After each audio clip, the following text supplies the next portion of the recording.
여러분 안녕하세요. 서양음악사 첫 번째 시간입니다.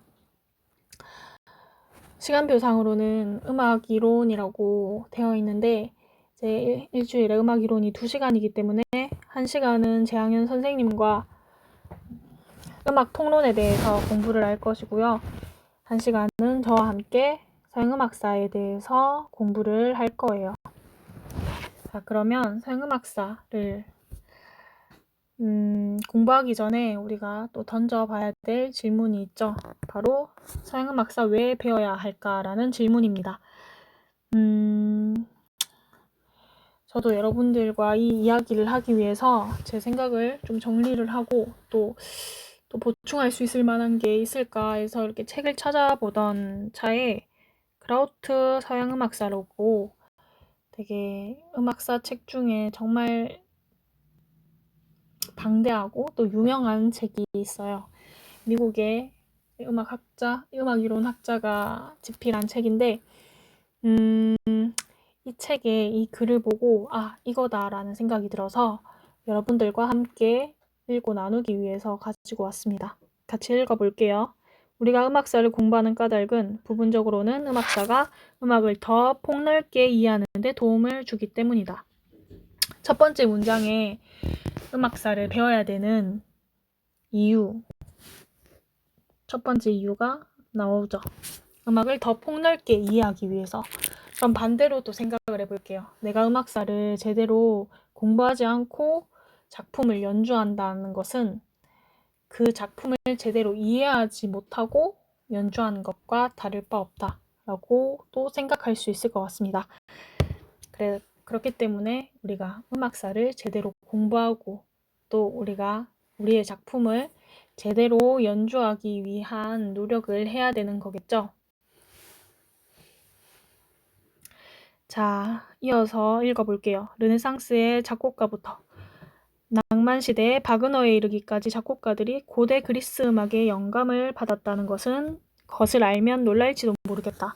바흐, 모차르트, 베토벤, 브람스, 쉔베르크가 모두 자기들이 태어나기 훨씬 전에 작곡된 음악에서 아이디어를 빌려왔다는 것이 놀라울 수도 있다.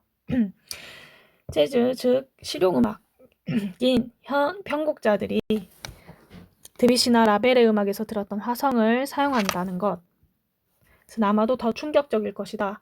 더 나아가 최근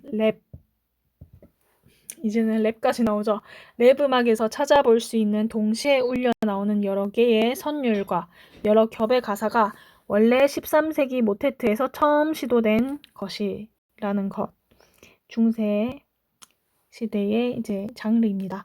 13세기 모테트에서 처음 시도된 것이라는 것은 알면 더 놀랄 수도 있다.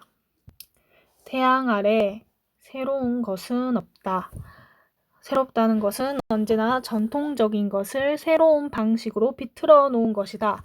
가끔 너무나 새롭게 보이는 것도 실은 저 옛날의 음악으로부터 일정 부분을 빌려온 것이다.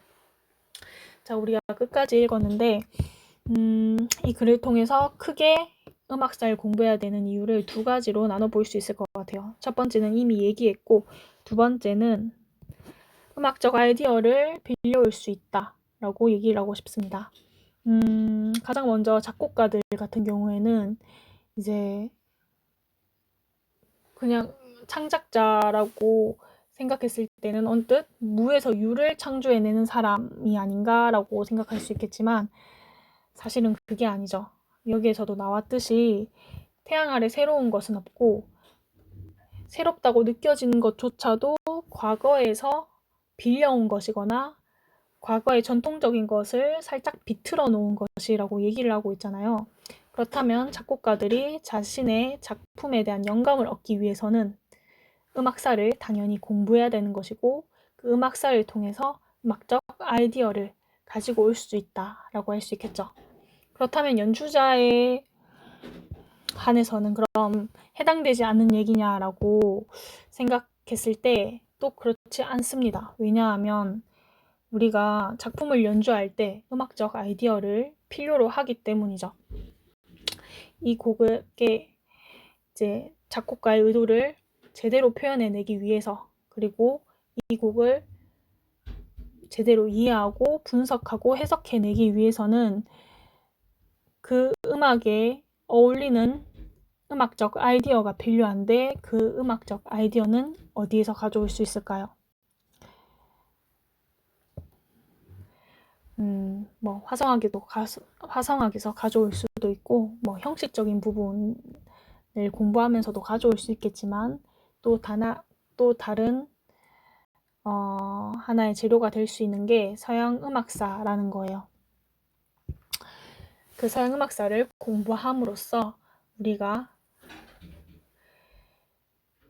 이 작품에 대해서 더 깊게 이해하고 또 그 음악사를 배우면서 여러 가지 지식들을 이제 습득하는 과정에서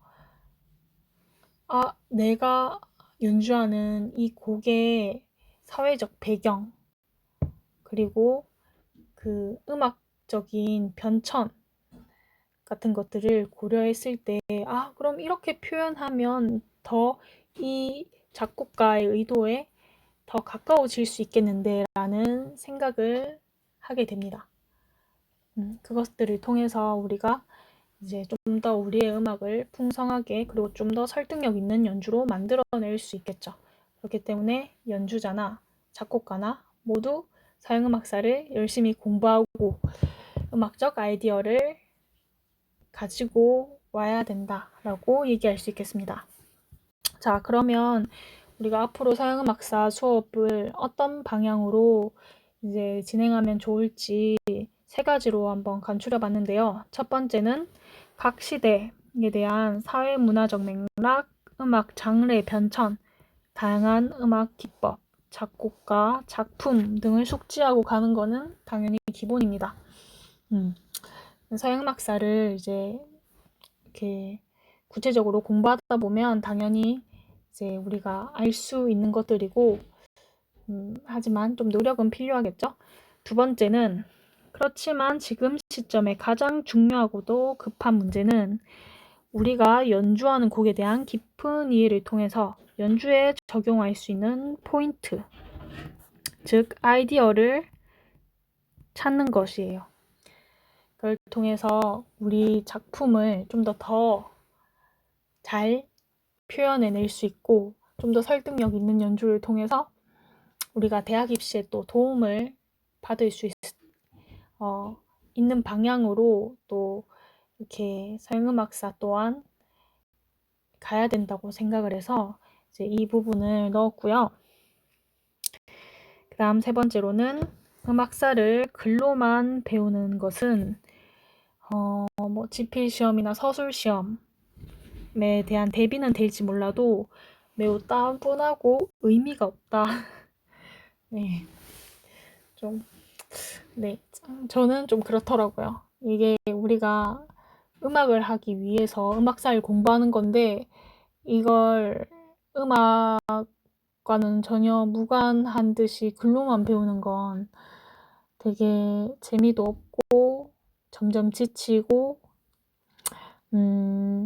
이제 그런 과목이 되어버릴 수 있기 때문에 여러분들에게 최대한 음악을 좀 많이 들려주려고 합니다. 즉 실험 중심의 음악사 수업을 하려고 이제 계획하고 있어요. 그래서 이렇게 크게 3가지 방향으로 이제 음악사 수업을 진행해 나가려고 하고요. 또 다른 여러분들의 좋은 의견이 있으면 저한테 얘기해 주면 좋을 것 같습니다.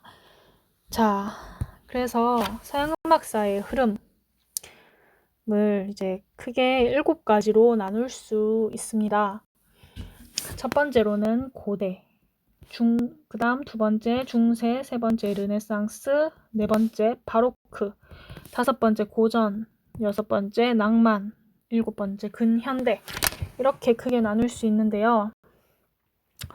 먼저 우리가 음악 하나 듣고 다시 이제 얘기를 해보도록 할게요.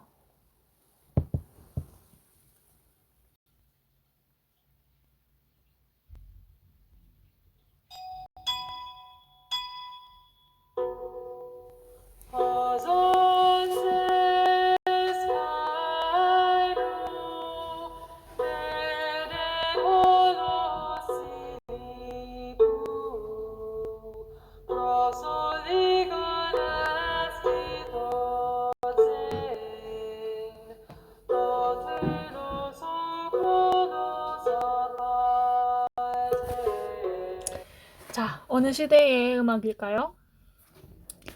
바로 기원전에서 5세기에 해당하는 시대인 고대의 음악입니다. 곡 이름은 세이킬로스의 비문이라는 곡 이름이고요.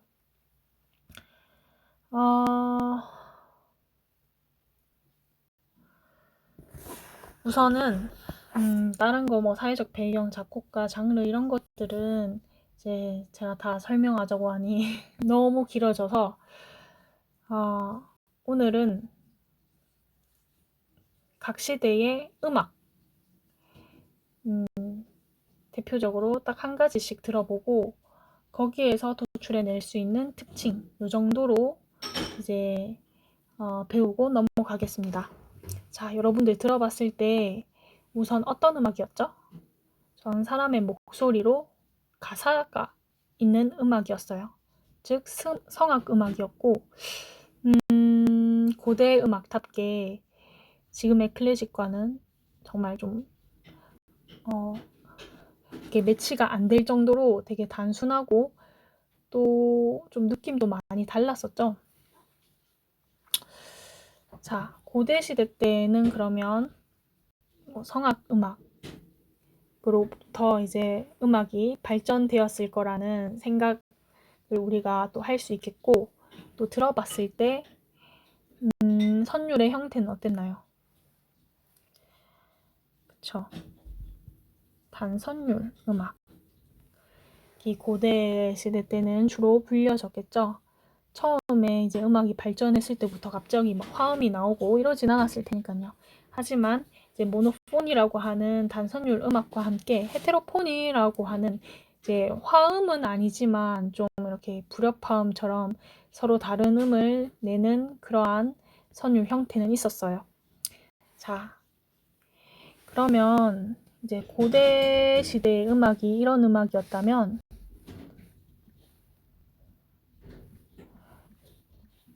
중세 때는 어떤 음악이었을까요?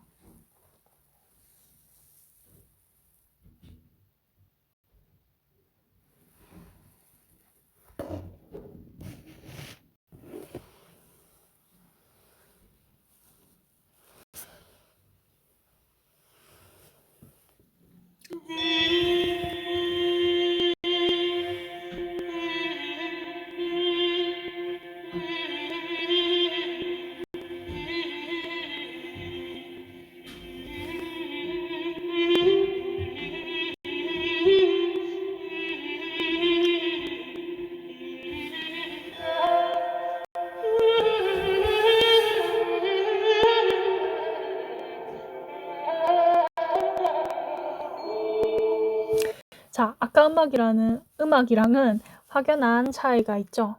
어떤 확연한 차이가 있을까요? 바로 중세 때 드디어 다성 음악이 탄생하게 됩니다. 잘 들어보면 밑에서는 이렇게 지소금을 쭉 이렇게 내주고 있고 위에서는 이제 되게 이렇게 좀 활달하게 선율이 움직이고 있어요. 하지만 이제 가깝게 선율이 움직이고 있죠. 자, 이러한 이제 음악이 등장했던 중세는 바로 5세기에서 15세기 중반까지 이어집니다. 물론 이 음악은 이제 15세기 정도에 가면 이 음악보다 훨씬 더 발전된 형태이긴 한데 이제 조금 더 그 1000년간의 그 음악 중에서 한 곡을 뽑아내다 보니까 또 이제 고대 음악 그리고 르네상스 음악과 좀 비교하기 위해서 이 음악을 들려줬어요. 자, 지금 계속 이제 한 가지의 특징만 이렇게 음악을 통해서 뽑아내고 넘어가고 있는데 이 정도는 여러분들이 기억해놨다가 나중에 이제 한 시대 이제 세밀하게 들어갈 때 그걸 바탕으로 이제 여러분들이 좀 살을 붙이면 좋을 것 같아요. 자, 르네상스 한번 들어볼게요.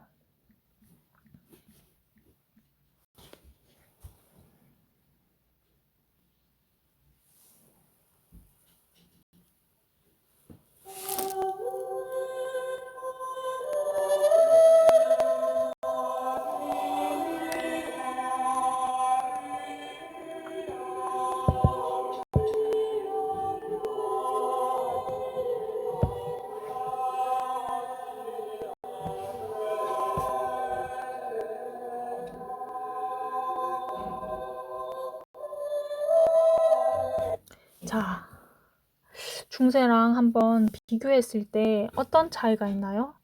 우선은 중세처럼 다성음악인데 성부가 늘어났죠. 아까는 2성부인데 이번에는 좀 더 많이 늘어난 것 같아요. 즉 4성부로 지금 늘어난 상태이고요. 또 아주 중요한 특징이 있는데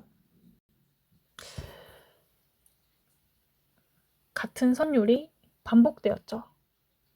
네, 한 성부에서 반복이 되었을까요?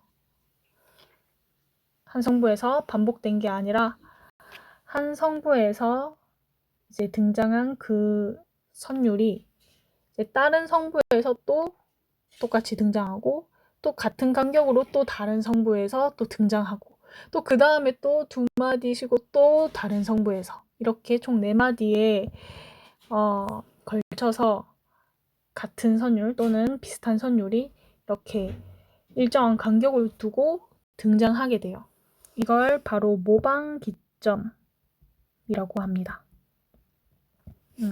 일정한 간격을 두고 모방하는 거죠. 이러한 음악이 등장했던 르네상스 시기는 1450년에서 1600년까지 한 150년 정도를 르네상스 시기로 보고 있어요.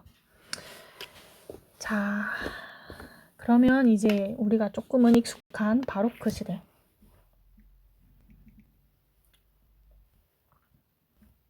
바로크 시대의 대표적인 곡 하면 뭐가 떠오르나요?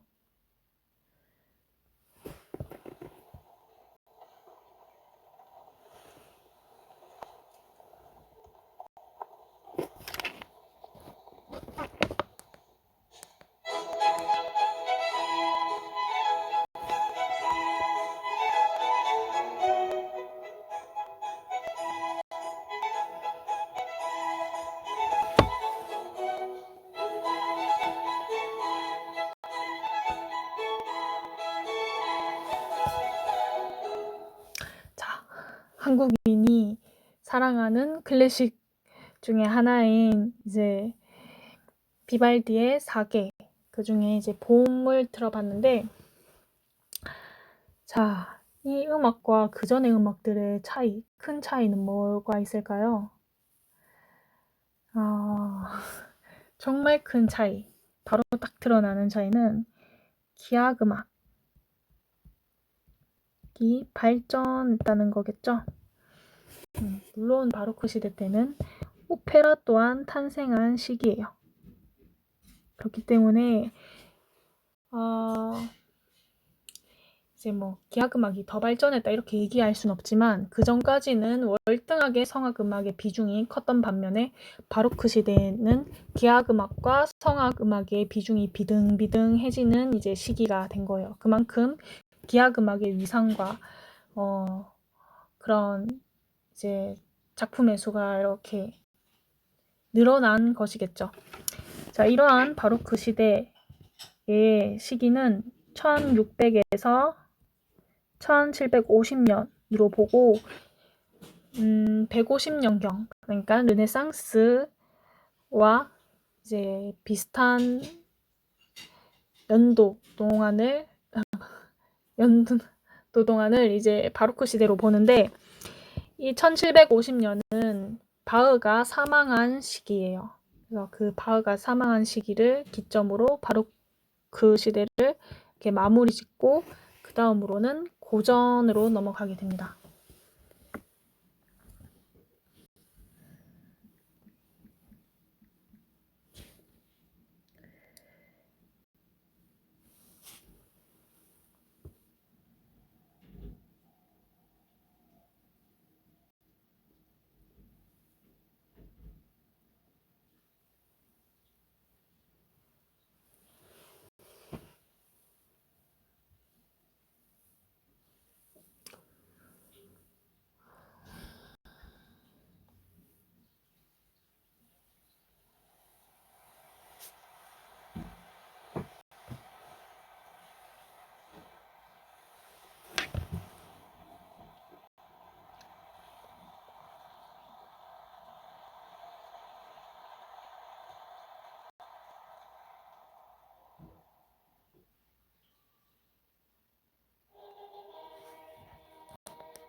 자, 이 곡을 모르는 친구는 없을 것 같아요. 너무나 유명한 곡이죠. 바로 베토벤의 운명교향곡인데, 자, 이 곡은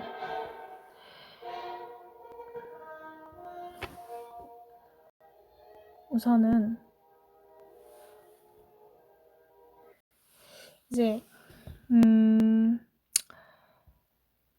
운명이라고 우리가 많이 이제 이름을 붙이기는 하지만 베토벤이 딱 운명 이렇게 제목을 정한 건 아니에요.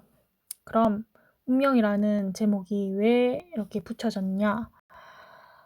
베토벤이 이렇게 처음에 만들었던 그 동기, 따다다단 하는 이 동기가 마치 운명이 문을 이렇게 두드리는 것 같다라고 그렇게 표현했을 뿐인데, 그걸 이제 가지고 와서 이 곡의 제목을 운명이라고 이렇게 붙인 거죠. 물론 베토벤이 고전음악과 낭만음악의 브릿지 같은 역할, 그러니까 어떻게 초기에는 좀 고전음악스러운 작품을 많이 작곡했지만 그 후반기의 그런 작품들은 사실 고전음악의 스타일과는 많이 벗어난 이제 낭만 시대 음악을 열어준 그런 작품들이기 때문에 베토벤 자체를 절대음악 작곡가라고는 할 수 없지만 고전 시대의 음악적 특징이라고 하면 절대음악을 들 수 있어요. 제가 아까 전에 원래 베토벤이 제목을 붙인 게 아니다라고 했잖아요. 그러면 이 제목은 뭘까요? 그냥 베토벤 교향곡 5번. 이게 이제 이 곡의 제목이란 말이죠. 그리고 우리가 피아노 소나타, 하이드만 피아노 소나타, 또 다른 소나타도 있을 것이고 모차르트 소나타, 베토벤 소나타를 생각해 보면 이름이 붙어 있는 게 아니라 번호가 붙어져 있죠. 그리고 또 그 형식을 살펴보면 정말 체계적이고 짜임새 있는 논리적인 그런 형식미를 가진 걸 알 수가 있어요. 이러한 이제 특징을 가진 시대가 고전 시대였고, 이 시기를 1750년에서 1820년으로 봅니다. 그러니까 이때는 계몽주의라고 해서 이성의 이제 발달을 중요시했던 시기이기 때문에 음악에서도 음악적인 이성, 즉 이제 형식미가 발달하게 되었던 것이죠. 자, 그럼 이런 음악에서 서양 음악사 같은 경우에는 계속 그전 시대에 대한 반동, 또 그 다음 시대는 또 그전 시대에 대한 반동, 이런 식으로 이제 계속 발전되어 가거든요. 그러면 이렇게 좀 단순하고 간결하고 형식미가 있고 체계적인 이런 음악, 이성적인 이런 음악에 대한 반동으로 어떤 음악이 탄생했을까요?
자, 이 곡은 바로 차이코프스키의 피아노 협주곡 1번인데요.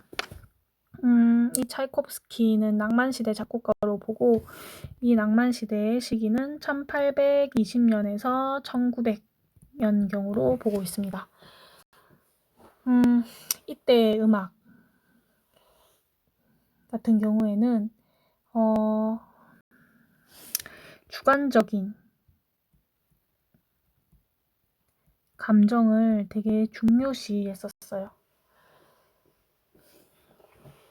그렇기 때문에 이제 뭐 이성, 뭐 형식 이런 것들보다는 이제 좀 더 사람의 마음을 더 후벼파고 움직이고 이렇게 좀 흔들어 놓는 그런 음악들이 많이 이제 작곡되게 되었던 것이고,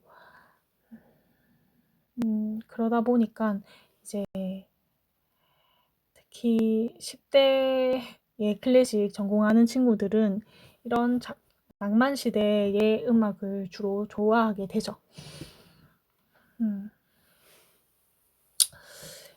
이때 이제 사실 좀 장르를 좀 더 얘기하자면 바로크 시대 때 아까 오페라가 탄생됐다고 했고 또 협주곡도 이때 탄생을 했거든요. 그리고 푸가 또 바로크 시대 때 나왔고 고전 시대 때 소나타, 교향곡 이런 것들이 이제 이때 등장하게 됐는데 낭만 시대 때는 이제 그 새롭게 탄생한 장르가 어마어마하게 정말 갑자기 엄청나게 늘어나 버려요. 그러니까 그 쇼팽 에뛰드와 같은 연습곡 그리고 뭐 즉흥곡과 같은 이제 뭐 환상곡 같은 것들 즉흥 환상곡 같은 것들 환상곡 그러니까 좀 형식에 구애받지 않는 그러한 곡들이 또 등장하게 되고 또 이제 성격 소품 이런 것들 등장하게 되고 광시곡 이러한 다양한 장르들이 등장하게 되는데 그 이유가 이제 형식에 구애받지 않고 이제 개인의 감정을 자유롭게 표현하기 위해서 이제 이러한 장르들도 등장하게 되고 또 선율 또한 더 감성적이고 또 이렇게 아름다운 아름답다고 이렇게 하기에는 고전 시대가 안 아름다운 건 아니니까 좀 유려한 화려한 그런 선율들 그런 화성들이 많이 사용되게 되는 거죠. 자, 여기까지가 낭만 시대였고 그 다음에 근현대로 넘어가 봅시다. 지금 크게 가기 때문에 좀 너무 훌쩍훌쩍 뛰는 느낌이 있기는 하지만 오늘은 첫 시간이니까 좀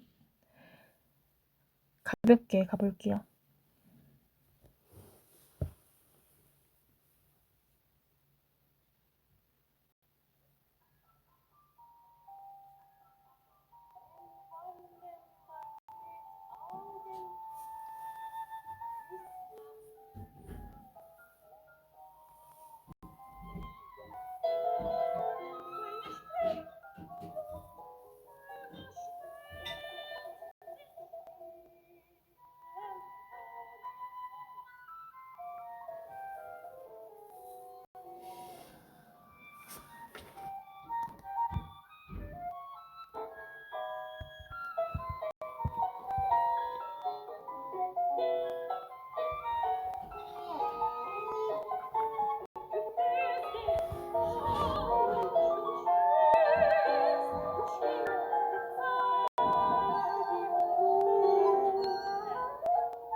자, 어떤가요? 지금까지 우리가 알고 있던 클래식과는 좀 많이 이렇게 다르죠? 좀 난해하기도 하고 좀 기괴하기도 하고 이 영상까지 보면 그냥 노래만 하고 연주만 하는 게 아니라 막 연극처럼 막 연기를 하고 막 옷을 이렇게 약간 그 분위기에 맞춰서 입고 막 이렇게 모션을 하고 이렇게 하거든요. 바로 이러한 음악이 이제 현대 시대에 등장하게 돼요. 이때 특징으로는 이제 더 이상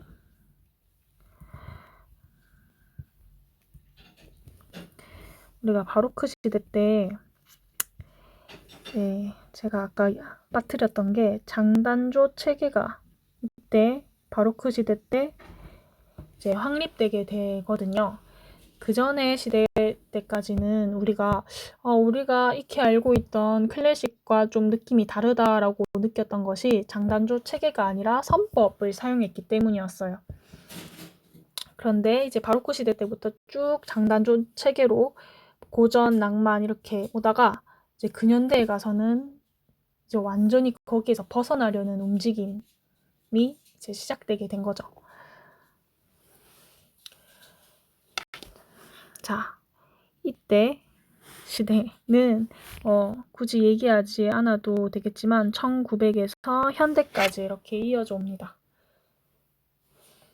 좀 이제 일반 대중들이 접근하기에는 많이 난해하고 또 어렵기도 하고 좀 불편할 수도 있는 음악이라서 이제 좀 이렇게 대중적인 음악이 되지는 못하지만 그렇지만 이제 그런 예술적인 작품성에 있어서 계속 이제 음악사적으로 그래도 새로운 것들을 계속 추구해 왔었잖아요.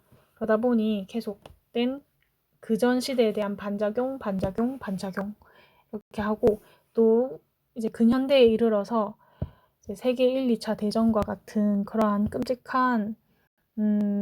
끔찍하고 이제 고통스러운 그런 사건들이 있었기 때문에 그러한 혼란스럽고 이제 고통스러운 그런 사회의 분위기가 음악에 이제 담기기 시작하게 된 거예요.